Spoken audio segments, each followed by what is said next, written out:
स्वः तत्सवितुर्वरेण्यं भर्गो देवस्य धीमहि धियो यो नः प्रचोदयात्। ॐ शान्ति शान्ति शान्तिः. Namaste my dear friends. This video is all about Annamalai Swami quotes on self-enquiry meditation.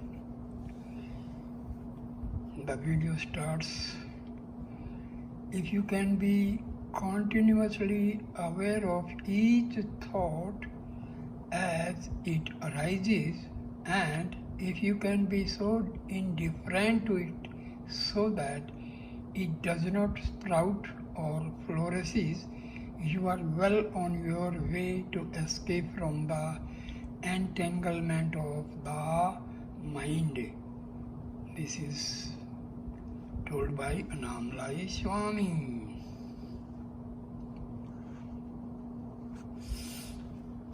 Annamalai Swami says, Bhagwan Ramana Maharshi has said, when thoughts arise, stop them from developing by inquiring, to whom is this thought coming? As soon as the thought appears, what does it matter if many thoughts keep coming? Inquire into their origin, or find out who has the thoughts, and sooner or later the flow of thoughts will stop. This is how self-enquiry should be practiced.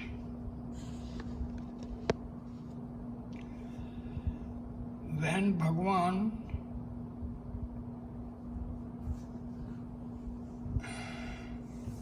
spoke like this, he sometimes used the analogy of a besieged fort. If one systematically loses off all the entrances to such a fort and then picks off the occupants one by one as they try to come out, sooner or later the fort will be empty. Bhagwan said that we should apply these same tactics to the mind. How to go about doing this? Seal off the entrances and exist to the mind by not reacting to rising thoughts or sense impressions. Don't let new ideas, judgments, likes, dislikes, etc. enter the mind, and don't let rising thoughts flourish and escape your attention. When you have sealed off the mind in this way, challenge each emerging thought as it appears by asking, where have you come from? Or who is the person who is having this thought? If you can do this continuously with full attention, new thoughts will appear momentarily and then disappear. If you can maintain the siege for long enough, a time will come when no more thoughts arise, or if they do, they will only be fleeting, undistracting images on the periphery of consciousness. In that thought-free state, you will begin to experience yourself as consciousness, not as mind or body. However, if you relax your vigilance even for a few seconds and allow new thoughts to escape and develop unchallenged, the siege will be lifted and the mind will regain some or all of its former strength. In a real fort, the occupants need a continuous supply of food and water to hold out during a siege. When the supplies run out, the occupants must surrender or die. In the fort of the mind, the occupants, which are thoughts, need a thinker to pay attention to them and indulge in them. If the thinker withholds his attention from rising thoughts or challenges them before they have a chance to develop, the thoughts will all die of starvation. You challenge them by repeatedly asking yourself, who am I? Who is the person who is having these thoughts? If the challenge is to be effective, you must make it before the rising thoughts has had a chance to develop into a stream of thoughts. Mind is only a collection of thoughts, and the thinker who thinks them, the thinker is the I thought, the primal thought, which rises from the self before all others, which identifies with all other thoughts and says, I am this body. When you have eradicated all thoughts except for the thinker himself by ceaseless enquiry or by refusing to give them any attention, the I thought sinks into the heart and surrenders, leaving behind it only an awareness of consciousness. This surrender will only take place when the I thought has ceased to identify with the rising thoughts, while there are still stray thoughts which attract or await attention. The I thought will always be directing its attention outwards rather than inwards. The purpose of self-enquiry is to make the I thought move inwards towards the self. This will happen automatically as soon as you cease to be interested in any of your rising thoughts.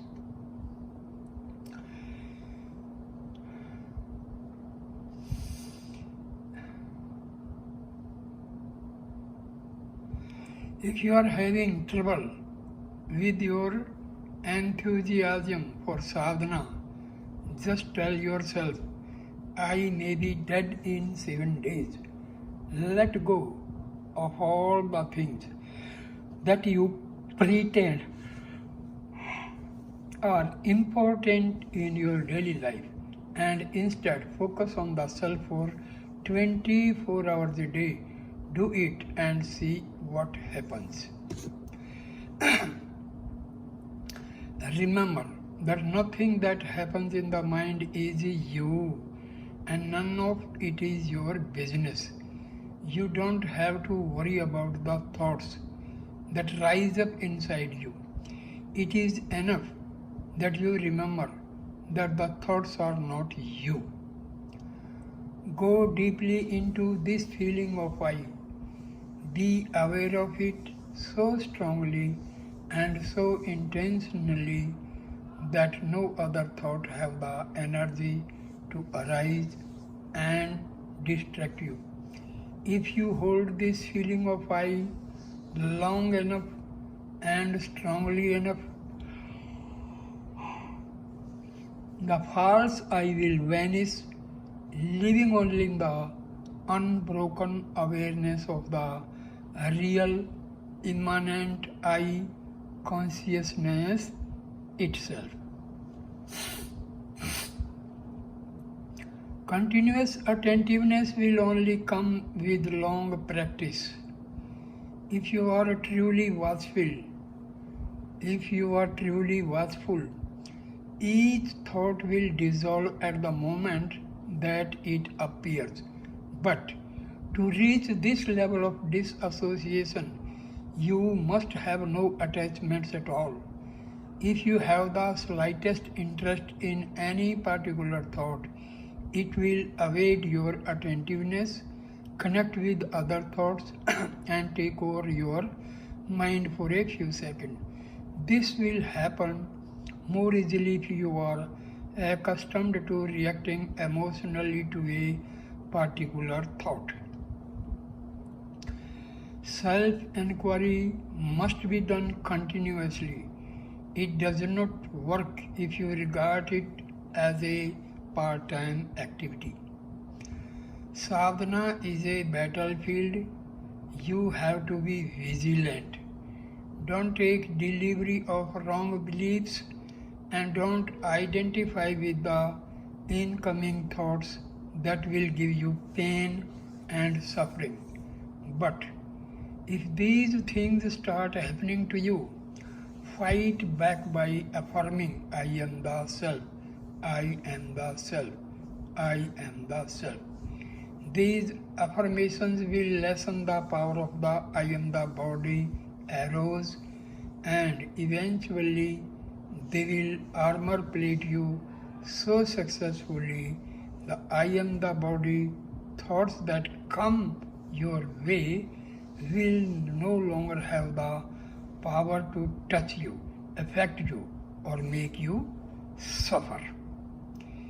If you can hold on to this knowledge, I am self, at all times, no further practice is necessary. There is nothing wrong with looking at Bhagwan's picture. It is a very good practice, but if you should not get sidetracked from your main objective, which is establishing yourself as consciousness, don't get attached to states of bliss or give them priority over the quest for the self.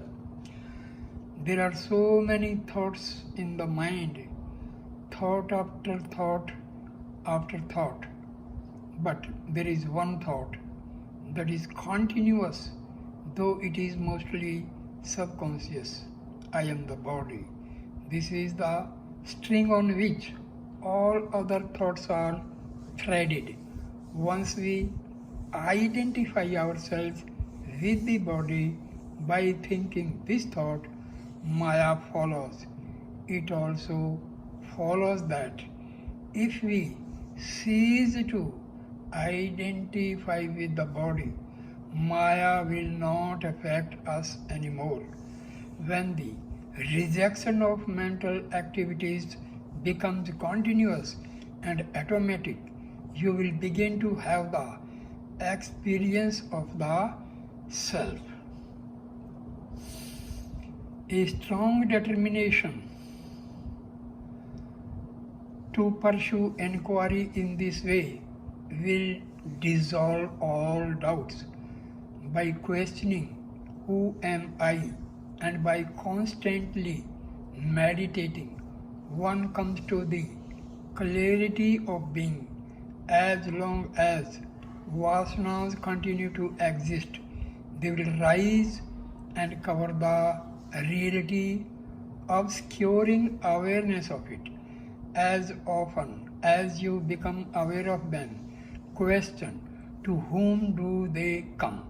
This continuous inquiry will establish you in your own self, and you will have no further problems.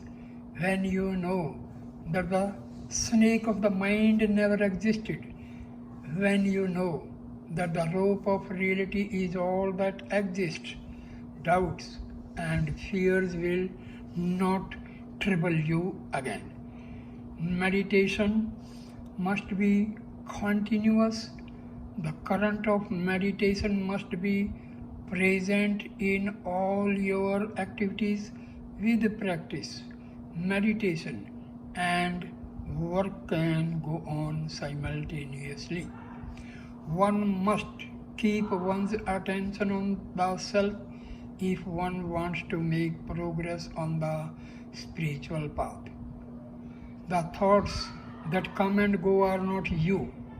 Whatever comes and goes is not you. Your reality is peace. If you don't forget that, that will be enough. Bhagwan's famous instruction, Summa Iru, be still, is often misunderstood. It does not mean that you should be physically still. It means that you should always abide in the self. In Sattva Guna, a state of mental quietness and clarity, there is stillness and harmony. If mental activity is necessary while one is in Sattva Guna, it takes place. But for the rest of the time, there is stillness. If Sattva Guna predominates, one experiences peace, bliss, clarity, and an absence of wandering thoughts. That is the stillness that Bhagwan was prescribing. Bhagwan is always present inside you and in front of you. If you don't cover the vision of Bhagwan with your ego, that will be enough. The ego is the I am the body idea. Remove this idea and you shine as the self. When I say meditate on the self, I am asking you to be the self, not think about it. Be aware of what remains when thoughts stop. Be aware of the consciousness that is the origin of your thoughts. Be that consciousness. In the same way, mind is just a self-inflicted area of darkness in which the light of the self has been deliberately shut out. The mind and the body are both inert. Any energy or peace you experience can only come from the self. Drop the identification with the body. These experiences are making you too body conscious. Just be aware of the self and try to pay as little attention as possible to the body. The self is pure energy, pure power. Hold on to that. If you can give up duality, Brahma alone remains, and you know yourself to be that Brahma. But to make this discovery continuous, meditation is required. Don't allocate periods of time for this. Don't regard it as something you do when you sit with your eyes closed. This meditation has to be continuous. Do it while eating, walking, and even talking. It has to be continued all the time. Remember that nothing that happens in the mind is you, and none of it is your business. You don't have to worry about the thoughts that rise up inside you.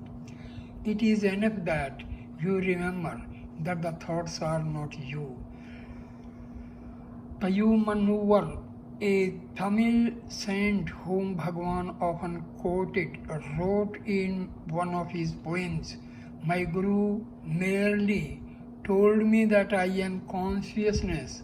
Having heard this, I held on to consciousness.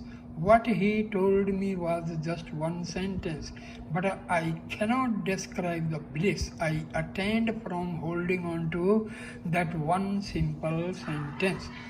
Through that one sentence, I attained a peace and a happiness that can never be explained in words. In every moment, you only have one real choice: to be aware of the self or to identify with body and the mind. You have to keep up the inquiry, to whom is this happening, all the time. If you are having trouble, remind yourself, this is just happening on the surface of my mind. I am not this mind or the wandering thoughts. Then go back into inquiry. Who am I? By doing this, you will penetrate deeper and deeper and become detached from the mind. This will only come about after you have made an intense effort. Your ultimate need is to get established in the changeless peace of the self. For this, you have to give up all the thoughts.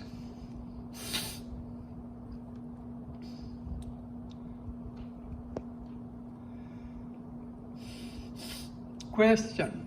People who follow other paths sometimes experience samadhi states. Will they also have the experience of Sapurna, a light experience which can come before the samadhi experience? Annamalai Swami answers, if one unceasingly follows the path of japa or yoga, the mind will merge eventually in the Sapurna. At the time of merging, the experience will come. This Sapurna is the light or the radiance of the I am. When you are closer to merging with the real I, you feel its emanations. This real I is the real name and form of God. The first and most accurate name of God is I. The awareness I am is the original and primordial mantra. Question. So, the I mantra is even prior to Pranava, the sound of Om? Annamalai Swami answers, yes, that is what Bhagavan said on several occasions.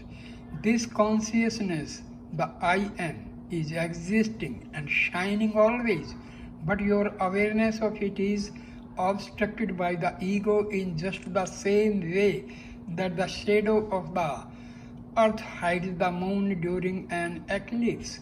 The shadow or the moon is only visible because of the moonlight behind it. Without this light, the shadow of the eclipse could not be seen. Like this, we are conscious of the body, the mind, and the world even when they obstruct our clear vision only because of the light of the self. By the light of the self, all this is seen. Question. How did this single unbroken I become the many different things and people that we see in the world? Annamalai Swami replies, it did not. It always remains single and unbroken. Your defective vision and your misperceptions give you the impressions that the one became the many. The self has never undergone any change or transformation except in your imagination. When we identify ourselves with the body, the mind, the one appears to become many. When one's energy is diverted from the mind and the outside world toward the self, the illusion of multiplicity fades away. Go deeply into this feeling of I.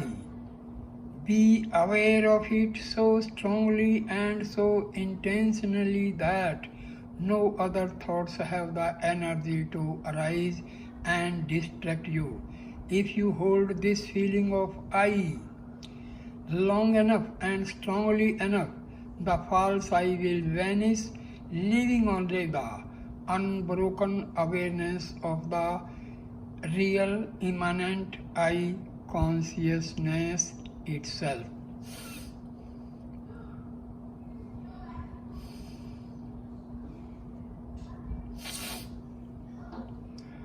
Bhagavan once said to me, the one who limits the self by believing himself to be the body and the mind has killed his own self. For killing the self, he has to be punished. The punishment is birth and death and continuous misery. Question: is the ending of misery determined by prarabdha karma, or can we bring it nearer by personal effort? Annamalai Swami reply: the misery comes to an end only by realizing the self, not by any other means. Question: can this happen at any time? Annamalai Swami: here and now you are already the self. You don't need time to realize it. All you need is correct understanding. Each moment you identify yourself with the body and the mind, you are going in the direction of ego and misery. The moment you give up that identification, you are moving towards your real self, towards happiness. Question: if I try to generate this feeling, I am the self, it will not be the real thing. It will be just another idea in the mind. Can thinking about this idea really help me? Annamalai Swami: when I say meditate on the self, I am asking you to be the self, not think about it. Be aware of what remains when thoughts stop. Be aware of the consciousness that is the origin of all your thoughts. Be that consciousness. Feel that this is what you really are. If you do this, you are meditating on the self. But if you cannot stabilize in that consciousness because your vasanas are too strong and too activities beneficial to hold on to the thought, I am the self, I am everything. If you meditate in this way, you will not be cooperating with the vasanas that are blocking your self-awareness. If you don't cooperate with them, sooner or later they are bound to leave you. If this method doesn't appeal to you, then just watch the mind with full attention. Whenever the mind wanders, become aware of it. See how thoughts connect with each other and watch how this ghost called mind catches hold of all your thoughts, saying, this is my thought. Watch the ways of the mind without identifying with them in any way. If you give your mind your full detached attention, you begin to understand the futility of all mental activities. Watch the mind wandering here and there, seeking out useless and unnecessary things or ideas, which will ultimately only create misery for itself.